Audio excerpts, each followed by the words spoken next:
What's up guys, Zach Cascade Miniatures back with another video tutorial, and this time we're going to be taking a look at the second part of our Logan Grimdark tutorial series, but more specifically, we're going to be checking out this new Rust product that I just found out about just recently, and this is the first time that I've used it. It's called Rust by Dirty Down, which is a UK company. So we're going to be talking mostly about this product. I will go through all the steps to get the base color and the weathering and all that down.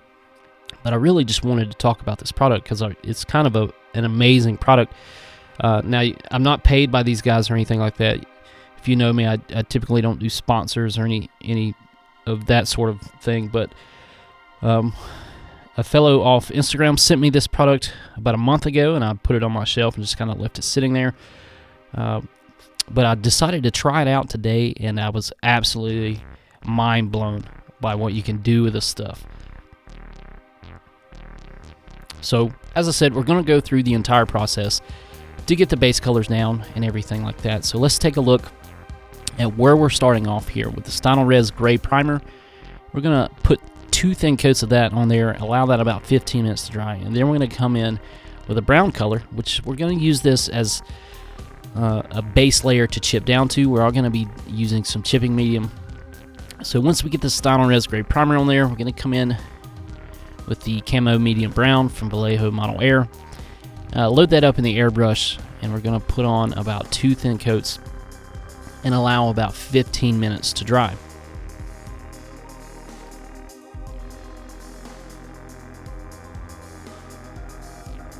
So as I said, we're just going to be chipping down to this once we get our chipping medium onto the miniature. So just make sure that it's mainly on the armor bits that you're going to be chipping to. Now, overspray is not going to be an issue. You can pretty much paint the entire miniature this color. It doesn't really matter. We're just going to be doing some chipping, so we want to make sure that we have that brown color over all the armor bits.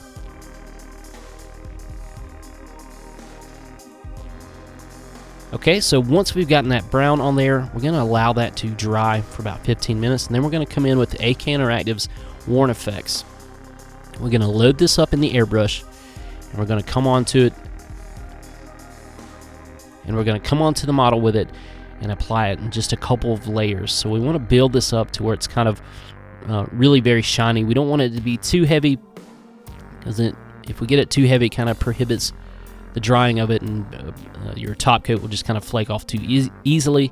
So we want to make sure that we do 2 coats and just build it up to where it's pretty shiny, looks kind of like a gloss varnish on there. And make sure that you get this stuff evenly coated over the entire miniature. And the most important thing about this is when you dry it, you do not want to use any sort of heat to dry it. So what I like to do is just use my airbrush, just pressing down the nozzle and allowing air to flow through the airbrush and just dry the medium that way. So no heat when you're drying this. If you dry it with heat, it will become unworkable. So make sure, just use your airbrush or just allow it to sit there until it's a little dry. So using the airbrush takes just a couple minutes to get it to where we can work it. But after that, what we're going to do is come on with the Stynylrez Gray Primer, load this up in the airbrush, do 2 thin layers, and then once we get those layers of Stynylrez on there, we're going to do the exact same thing with the airbrush. We're going to dry the Stynylrez. Again, make sure we're not using a blow dryer or any kind of heat to dry this. You want to make sure that all this remains real cool and is not drying out too rapidly. So just 2 thin coats all over the miniature. Make sure you cover up all that brown, and then dry it out with the airbrush.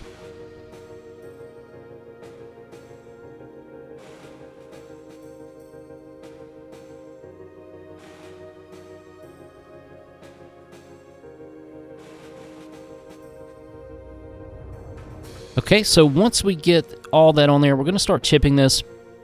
So what I'm going to be doing is I'm going to be loading my airbrush up with some water, and I'm just going to spray the surfaces that I'm working with water, and then I'm going to come in with a chipping tool to kind of remove that Stynylrez Gray Primer back down to the camo brown. Sorry, I'm a little bit off the screen, over to the right of the screen a little bit here. I bumped my camera and didn't notice. But so we're just going to be working this, and make sure when you're working this that you don't work off too large of like chunks of paint. You want to make sure everything's really small and just real fine removal. And you can do a lot of it. Like I like to do a lot in certain areas, like specifically down at the bottom of the legs, around the boot area, and in other places. But you just want to make sure you don't work off large swaths of paint.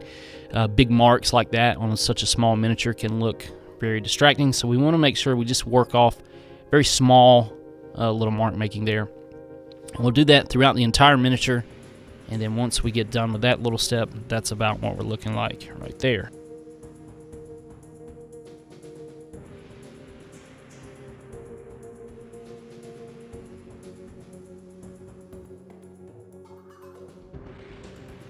Okay, so the next step is going to be the enamel wash, dark brown wash from AK Interactive. So what we're going to do with this is we're going to load this up in our airbrush as well. And we're going to work this onto the miniature. And we're going to work it up pretty opaque. So you can see how I'm spraying this. You kind of see the little the jet of spray coming across the screen there. I'm not really holding the nozzle down. Doing this in short, rapid bursts. And just making sure we don't get this too runny.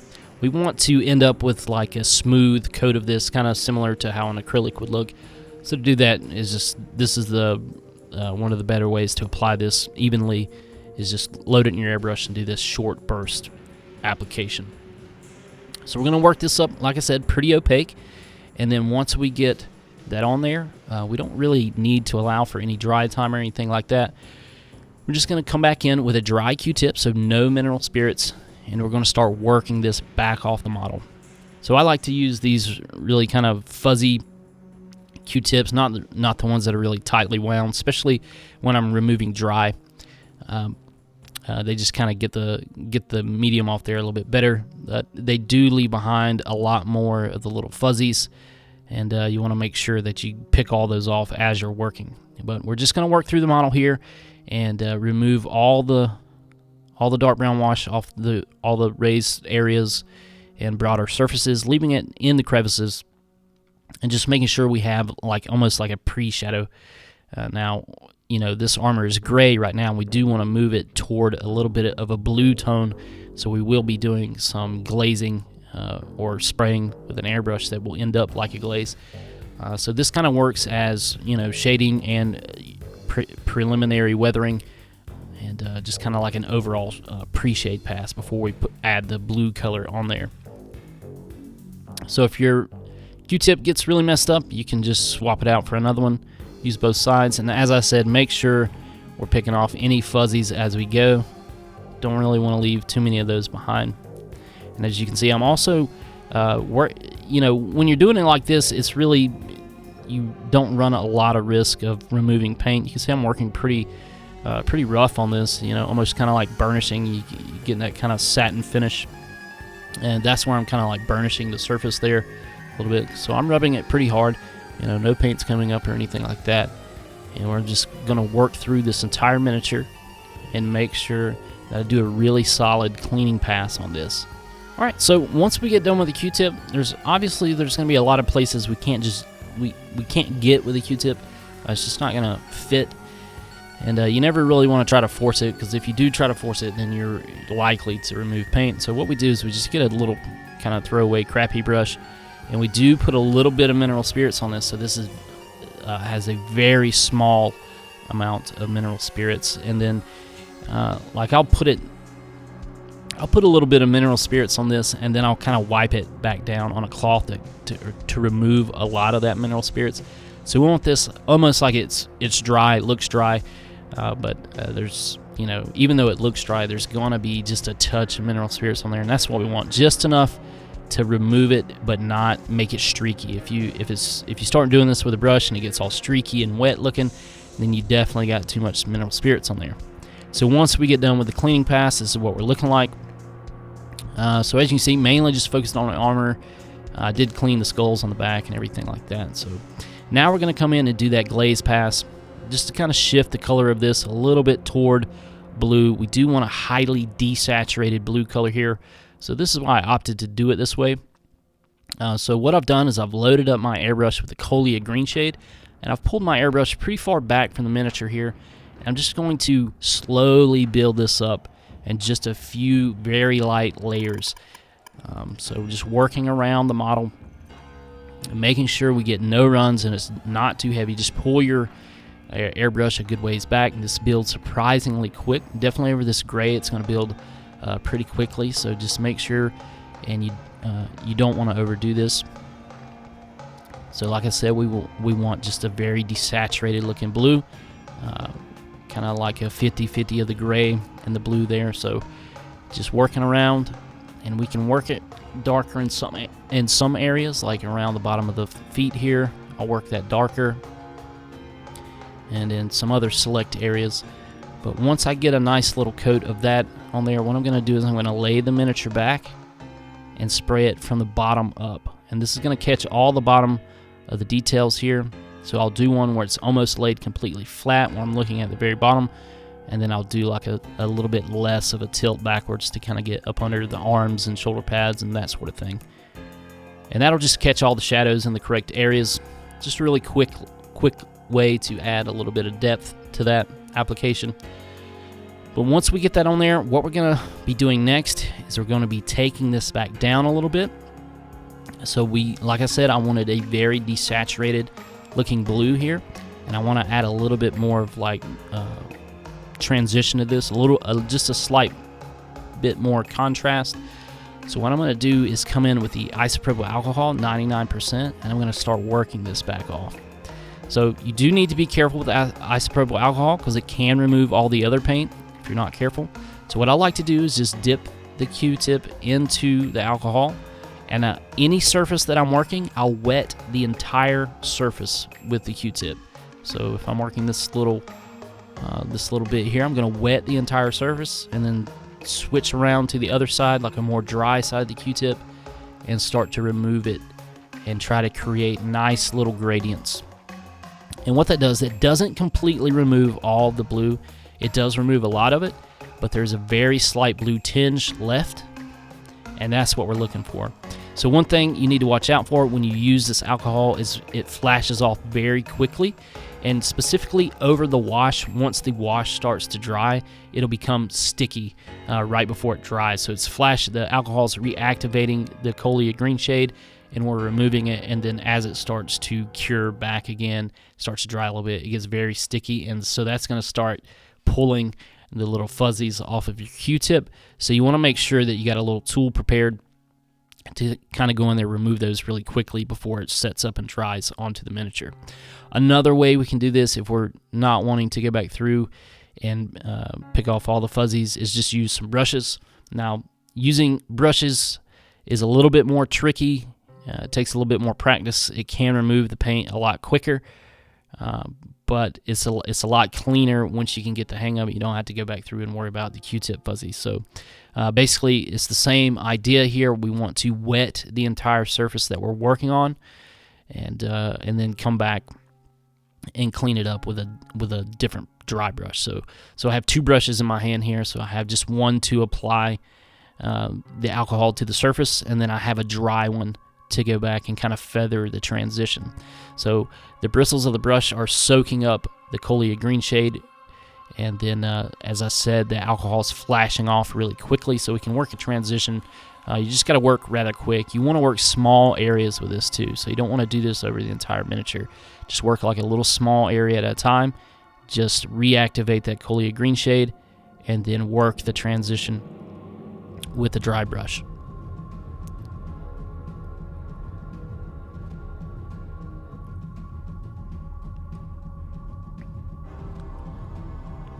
So as you can see, that results in a very desaturated blue. It's so desaturated that it's almost gray, which is exactly what I wanted. It's darker and more blue in the shadowed areas, which is also what I'm going for. But on the areas of where essentially the highlights would be, or catching the most light, is a very desaturated, very pale blue.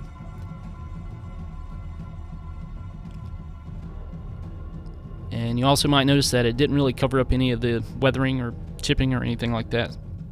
So here's a side-by-side comparison of one of the other Space Marines I've done. You can see it's not as deep. It's a good bit more desaturated. So the blue on these guys is pretty deep on the right here, and then the blue on the Logan is very desaturated. So we just want to make his armor look a lot older, a little bit more ancient. Alright, so here's the rust right here. So as I was saying in the intro, this is the rust from Dirty Down. Now, this stuff is kind of hard to get a hold of, as far as I understand. You can't really ship it from the UK, so there's only a couple places you can get it in the States.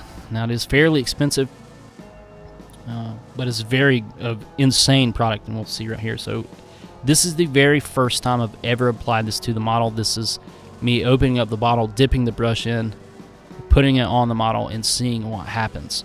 So I'll just let you guys watch, and we'll see what happens with this. I was extremely surprised.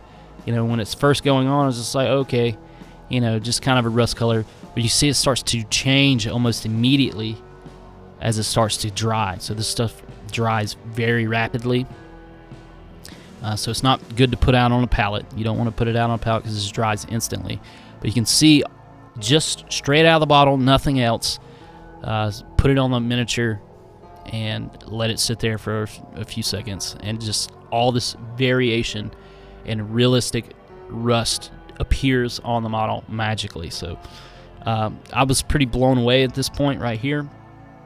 You know, I touched it with my finger right there to kind of see what, if it was, you know, it could wipe it off. Nothing came off. It says water soluble paint, so I checked that out.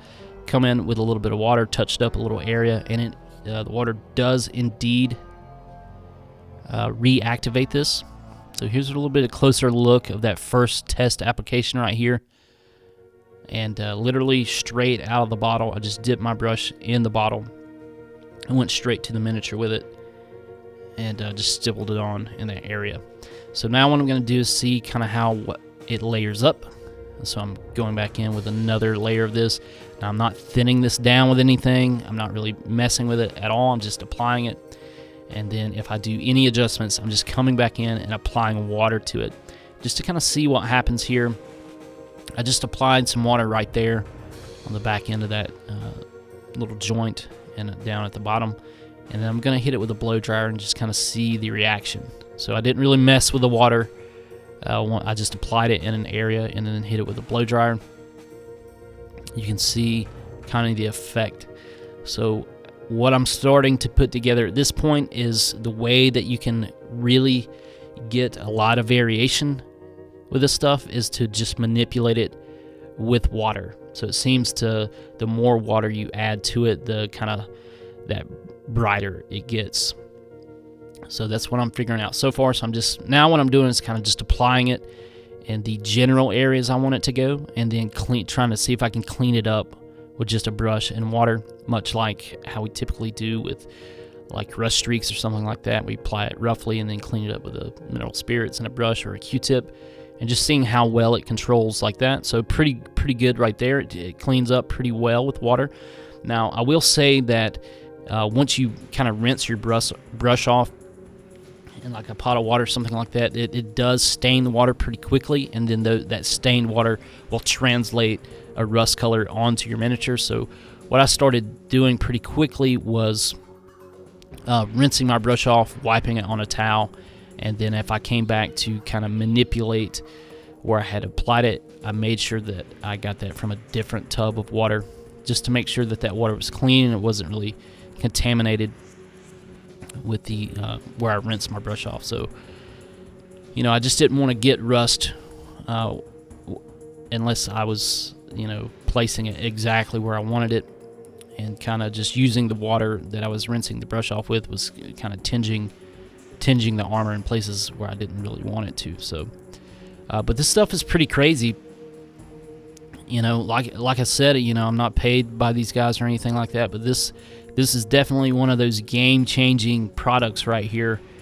And we're just applying this and just kind of manipulating it with water, doing additional layers where we want it heavier, you know, using the blow dryer to dry it out and kind of check out the effects. But this is probably the most realistic looking rust that I've ever used.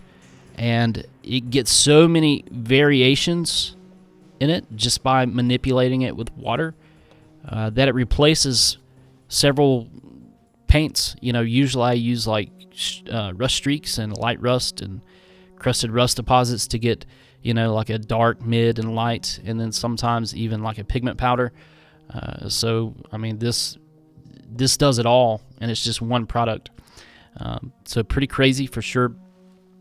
Checking out how it streaks right here. So just did a rough streak, and then I came back with that clean brush and water, and I'm adjusting the streak now. So I'm just kind of cleaning the edges up to make it more and more narrow.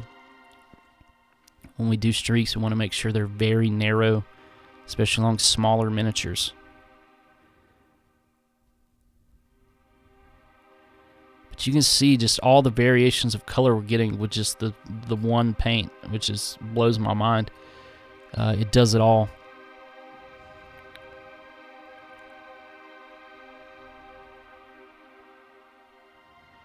So we're just going to work this throughout the model here, and making sure that this is a lot more when we're working with this product. It's better for now, especially if you're trying it out for the first time. And, I was trying it out for the first time, and so I was trying to be a little bit more careful about the application. Typically with like rust streaks or light rust deposits or anything like that, enamel, I'll go in and be pretty loose with it, and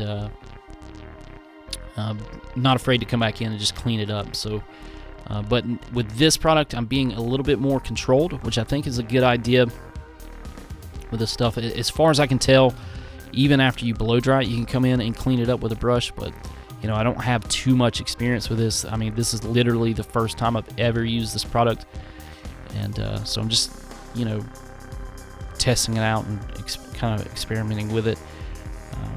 So just be a little bit more controlled with it, be careful, and just work different kind of layers of it. So in some places where you want it heavier, definitely work just a little bit thicker layer, and then where you want it thinner, come back in with the water and kind of remove a little bit. So you can see on the GR of the Grimdark there on the shoulder pad, I put a good bit of water in that area. I just wanted to see what would happen if I put a pretty heavy application and then just put some water on it and left it, to see what would happen there. And then on this little thigh armor here, I'm going to do the same thing, a similar application. I'll put it on the surface, but I'm going to clean it off a good bit more with that clean water and clean brush. And we'll see the differences once it dries.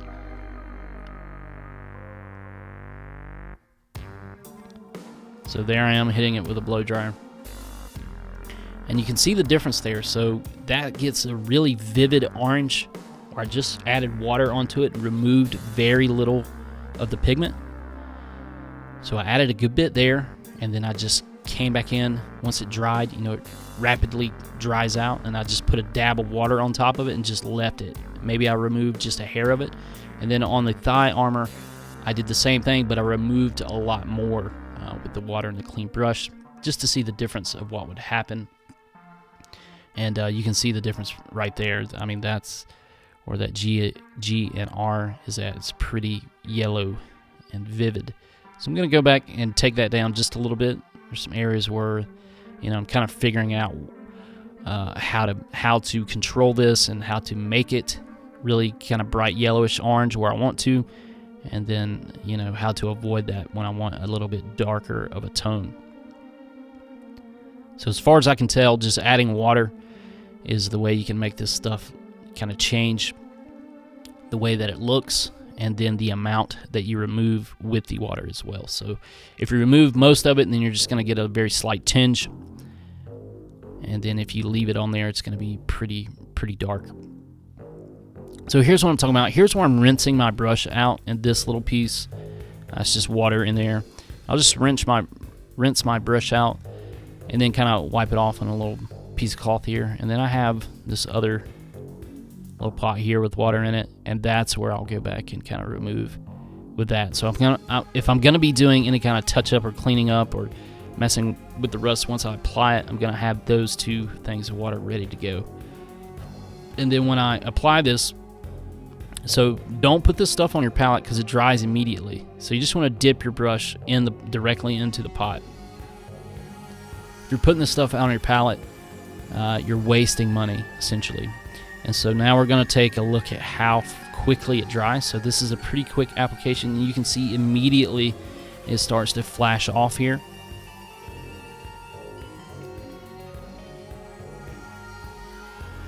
Now, I did notice as well in the bottle that there is a little shaker, like a little bead in the bottle. So you might want to shake the stuff pretty often. You know, like every 5 minutes or so, give it a good shake, mix it up. Because you can see I did the same thing at the mark at the very bottom of the screen there, and it has a lot more color variation, and that was after I had recently shook it. So here's what we're looking like once we get all the rust applied to the armor here. Looks pretty crazy, realistic rust to me, and just way less work.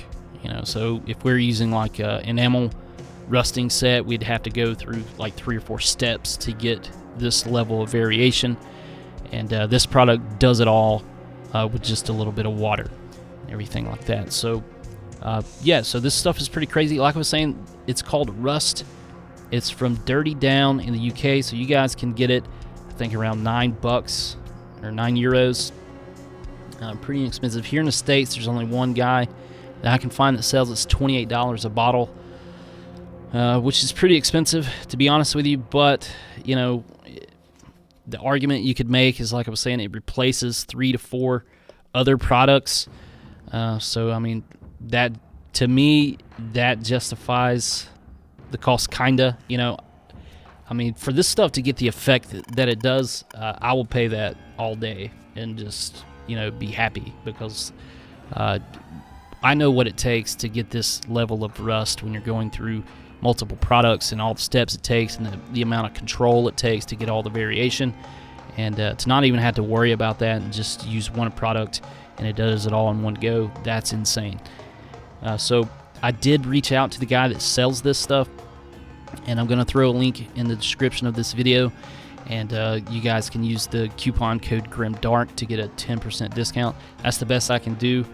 Maybe I'm talking him into lowering his prices or something. Maybe I know it's a little bit expensive, but you know, I'll see what I can do. The Grimdark coupon code for 10% off is the best that we can manage right now. But definitely check this product out, guys. This is kind of similar to what I discovered with Streak and Grime when I, you know, introduced that into the Warhammer community as like a Grimdark staple. This is pretty much the same feel. You know, I haven't had that feeling about a product since this, and this stuff just blew my mind. It's absolutely crazy, and you know, I think I got pretty good results just testing it on this miniature.